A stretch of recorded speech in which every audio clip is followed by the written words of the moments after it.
ನಮಸ್ಕಾರ ಪ್ರಿಯ ವೀಕ್ಷಕರೇ, ನಾವಿವತ್ತು ವಿಜಯಪುರ ಜಿಲ್ಲೆಯ ಶ್ರೀ ಕ್ಷೇತ್ರ ಯಲಗೂರಲ್ಲಿ ಇದ್ದೇವೆ. ಏಳೂರು ಒಡೆಯ ಯಲಗೂರು ಹನುಮಪ್ಪನ ಜಾತ್ರೆಯ ವಿಶೇಷ ಸಂದರ್ಭದಲ್ಲಿ ವಿಜಯಪುರ ಜಿಲ್ಲೆಯ ಯುವಕರು ಸೇವೆಯನ್ನು ಮಾಡುತ್ತಿದ್ದಾರೆ. ಈ ಒಂದು ವಿಶೇಷ ಉಚಿತ ಸೇವೆ ಪಾದರಕ್ಷ ಸೇವೆ.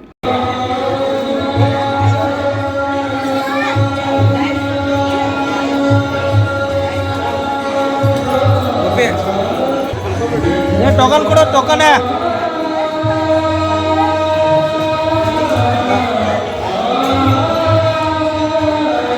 राजू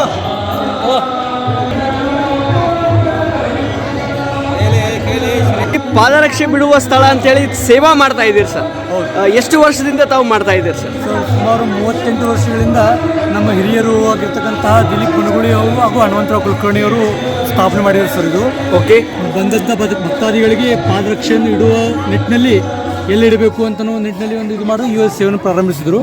ಅವಾಗ ನಿರಂತರವಾಗಿ 38 ವರ್ಷಗಳಿಂದ ನಿರಂತರವಾಗಿ ನಡೀತಾ ಬಂದಿದೆ.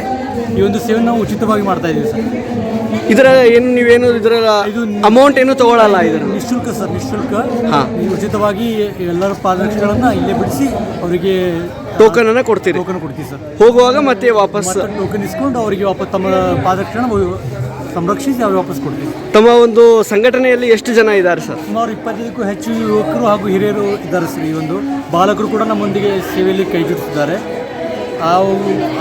ನಾವು ಹಿರಿಯರ ಹಾಕಿಕೊಟ್ಟ ಮಾರ್ಗದಲ್ಲಿ ನಾನು ನಡೀತಾ ಇದ್ದೀವಿ ಸರ್. ತಮ್ಮ ಹೆಸರು ಸರ್? ನನ್ನ ಹೆಸರು ಶ್ರೀಹರಿ ಕುಲಕರ್ಣಿ ಅಂತ. ತಮ್ಮ ಹೆಸರು ಸರ್?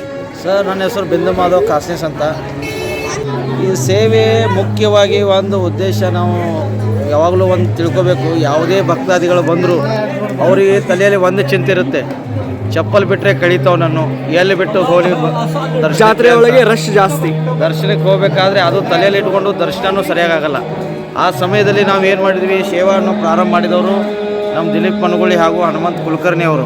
ಹನುಮಂತ ಕುಲಕರ್ಣಿ, ದಿಲೀಪ್ ಮನಗುಳಿ ಅವರು ಈ ರೀತಿ ಚಪ್ಪಲ್ ಕಳೆಯೋದು, ಭಕ್ತಾದಿಗಳಿಂದ ತೊಂದರೆ ಆಗೋದು, ಭಕ್ತಾದಿಗಳಿಗೆ ತೊಂದರೆ ಆಗೋದು, ಇದೆಲ್ಲ ನೋಡಿ ತಾವೇ ಒಂದು ಪಾದರಕ್ಷೆ ಸೇವೆಯನ್ನು ಮಾಡಬೇಕು ಅಂಥೇಳಿ ಸುಮಾರು 4-5 ಜನರ ಒಂದು ಗುಂಪಿನೊಂದಿಗೆ ಪ್ರಾರಂಭವಾದ ಈ ಒಂದು ಸೇವೆ ಇವತ್ತಿನ ಮಟ್ಟಿಗೆ 25ರಿಂದ 30 ಜನಗಳಿಂದ ಕೂಡಿದ ಒಂದು ಸಂಸ್ಥೆಯಾಗಿ ಬೆಳೆದಿದೆ ಅಂದರೆ ತಪ್ಪಾಗಲಾರದು. ಮೂಲತಃ ತಾವು ಇವತ್ತು ನೋಡ್ಬೋದು, ಎಷ್ಟೋ ಭಕ್ತಾದಿಗಳು ಆರಾಮವಾಗಿ ದರ್ಶನಕ್ಕೆ ಹೋಗ್ತಾ ಇದ್ದಾರೆ. ಕಾರಣ ಅವರ ಚಪ್ಪಲಿಗಳನ್ನು, ಪಾದರಕ್ಷೆಗಳನ್ನು ಇಲ್ಲಿಯೇ ಬಿಟ್ಟು ಅದರ ಮೂಲಕ ಟೋಕನ್ ತೆಗೆದುಕೊಂಡು ಹೋಗಿ ಯಾವುದೇ ನಿರ್ಭಯವಿಲ್ಲದೆ ಎಲ್ಲ ರೀತಿಯನ್ನು ಭಕ್ತಿ ಮಾರ್ಗದಿಂದ ನಡೆದು ಬರುವ ಒಂದು ಉತ್ತಮವಾದ ವೇದಿಕೆ ಅಂದರೆ ಈ ಪಾದರಕ್ಷೆ ಸೇವೆ. ನಮ್ಮ ಮೂಲತಃ ನಮ್ಮ ಗೋವಿಂದರಾಜ್ ದೇಶಪಾಂಡೆ ಅವರು ತಾವು ನೋಡ್ಬೋದು, ಅಲ್ಲಿ ಕೂತಿದ್ದಾರೆ. ಅವರು ಅಪಾರ ಸೇವೆ, ವಿಜಯಪುರದ ನಗರದ ಯುವಕರ ಕಣ್ಮಣಿ ಅಂದರೆ ತಪ್ಪಾಗಲಾರದು. ಅದೇ ರೀತಿಯಾಗಿ ಇದು ಈಗ ಹೊಸ ಪ್ರತಿಭೆ ಈ ವರ್ಷದಿಂದ ಪ್ರಾರಂಭವಾಗಿದ್ದಾರೆ. ಇವರ ಹೆಸರು ವೈಭವ್ ಕುಲಕರ್ಣಿ ಅಂತ. ಮುಂಬೈನಿಂದ ವಿಶೇಷವಾಗಿ ಪಾದರಕ್ಷೆ ಸೇವೆಗೆ ಬಂದಿದ್ದಾರೆ. ಅವರೇನು ಸಾಧಾರಣ ವ್ಯಕ್ತಿ ಅಲ್ಲ, ಅವರು ರೈಲ್ವೆ ಡಿಪಾರ್ಟ್ಮೆಂಟಲ್ಲಿ ಕೆಲಸ ಮಾಡ್ತಾ ಇದ್ದಾರೆ. ಎಲ್ಲರೂ ಉದ್ಯೋಗಿಗಳು, ಆದರೂ ತಮ್ಮ ಉದ್ಯೋಗದ ಒಂದು ಅಹಂ ಬಿಟ್ಟು ತಾವು ಉದ್ಯೋಗವನ್ನು ಮಾಡ್ತಾ ಈ ಸೇವೆಯನ್ನು ಮಾಡ್ತಾ ಇದ್ದೀವಿ. ಇವ್ರ ಹೆಸರು ಸರ್? ಇವರು ಶ್ರೀಹರಿ ಕುಲಕರ್ಣಿ ಅಂತ. ಇವರು ಎಕ್ಸಲೆಂಟ್ನಲ್ಲಿ 10ನೇ ತರಗತಿ ಓದ್ತಾ ಇದ್ದಾರೆ. ಇನ್ನೂ ವಿದ್ಯಾರ್ಥಿ ಕೂಡ. ಇವರು ನೋಡ್ಬೋದು, ನೀವು ಇಲ್ಲಿ ಹೊರಗಡೆ ಇದ್ದಾರೆ ನೋಡ್ಬೋದು. ಇವರು ನಮ್ಮ ಅಪಾರ ಸೇವಕ ಮಧ್ವರಾಜ್ ಕುಲಕರ್ಣಿ ಅವರ ಸುಪುತ್ರ.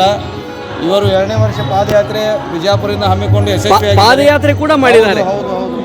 ಪಾದಯಾತ್ರೆ ಜೊತೆಗೆ ಮತ್ತೆ ಈ ಪಾದರಕ್ಷೆ ಸೇವೆ ಎಲ್ಲರೂ ಮಲಗಿದರೂ ಕೂಡ ಈ ಯುವಕ ನಿಂತು ಎಲ್ಲರ ಸೇವೆಯನ್ನು ಮಾಡುವಂಥ ಒಬ್ಬ ವ್ಯಕ್ತಿ ಅನ್ನೋದು ತಪ್ಪಾಗಲಾರದು.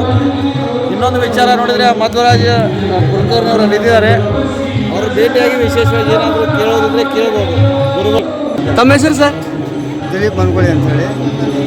ನಾವು ಕಾಲೇಜ್ದೊಳಗೆ ಇಲ್ಲೇ ಜಾತ್ರೆಗಂತ ಬಂದಿದ್ದೀವಿ.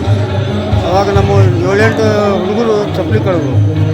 ಅವಾಗ ಕಮಿಟಿಯವ್ರಿಗೆ ಹೋಗಿ ಕೇಳಿದಾಗ ನಾವು ಚಪ್ಪಲಿ ಕಾಯೋನೋ ಜಾತ್ರೆ ಮಾಡಿನೋ ಅಂತ ಕೇಳಿದ್ರು. ಅವ್ರಿಗೂ ಖರೆ ಅದ. ಅದಕ್ಕೆ ಜಾತ್ರೆ ನೀವು ಮಾಡಿರಿ, ಚಪ್ಪಲಿ ನಾವು ಕಾಯ್ತೇವೆ ಅಂತ ಹೇಳಿ ಅವಾಗಲಿಂದ ಪ್ರಾರಂಭ ಮಾಡಿದ್ದು. ಇವತ್ತಿಗೆ 35 ವರ್ಷದಿಂದ ಈ ಸೇವೆಯನ್ನು ತಾವು ಎಲ್ಲ ಉಚಿತ ಸೇವೆಯನ್ನು ಮಾಡ್ತಾ ಇದ್ದೀರಾ. ತಮ್ಮದೆಲ್ಲ ಗ್ರೂಪ್ ಇದೆ? ಹಾಂ, ನಮ್ಮದೊಂದು ಗೆಳೆಯರ ಬಳಗ ಅಂತದೆ. ಎಲ್ಲರೂ ಇದರಿಂದ ಎಲ್ಲ ಚಲೋ ಹಾಕೋತೆ ಹೋಗ್ಯಾರ. ಮತ್ತು ಯಾರ್ಯಾರು ಸೇವೆ ಮಾಡಿದ್ದಾರೆ ಎಲ್ಲರಿಗೂ ಒಳ್ಳೆಯದಾಗಿದೆ. ಓಕೆ.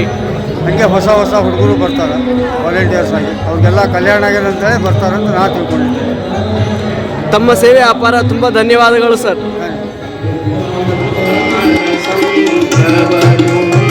ಉತ್ತಮ